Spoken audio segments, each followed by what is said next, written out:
ये लो, ये लो, तुम भी लो। अरे बेटा, तुमने अपनी मम्मा को क्यों बांध दिया? अरे पापा, ये हमारी मम्मा नहीं, ये तो मॉन्स्टर है। मैं तुम्हें बम से उड़ा दूंगा।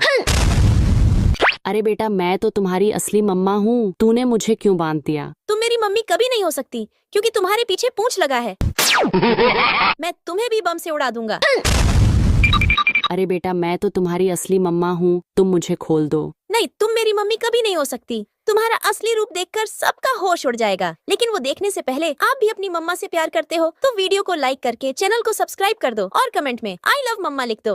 अरे वाह, ये तो मेरी असली मम्मा है।